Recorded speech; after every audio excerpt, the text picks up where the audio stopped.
Hi, my name's Ryder, and in this video I'm going to be showing you how to use the control blocks in Scratch. If you haven't seen my previous Scratch tutorials, go ahead and check those out right away. Let's get into the video. First up is the wait block. This block is pretty self-explanatory. All it does is freeze your sprite for a certain amount of time, and in this white box here you can change that amount of time.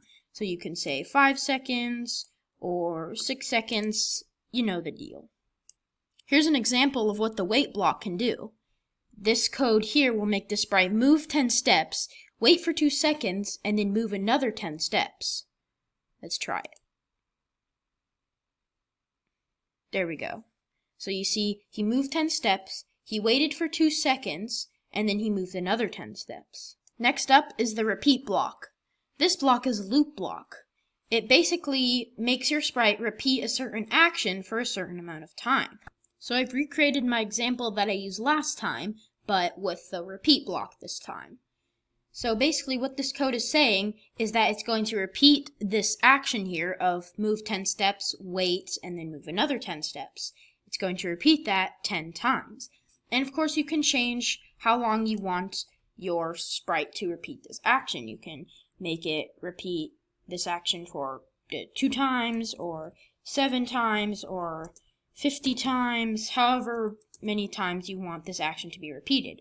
But just for time's sake, I'm going to put in 5, so it's going to repeat this action 5 times.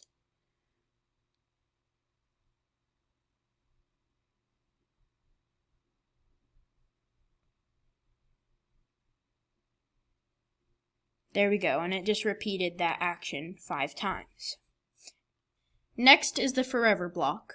This block, well, is kind of self-explanatory, but it's exactly like the repeat block, but instead of repeating it for a certain amount of time, it just repeats the selected action, well, forever. So I've brought in my example again and put it within the forever loop. So let's just try it out. So as you can see, this sprite will just be moving, waiting, moving, waiting, moving, waiting, moving, waiting forever.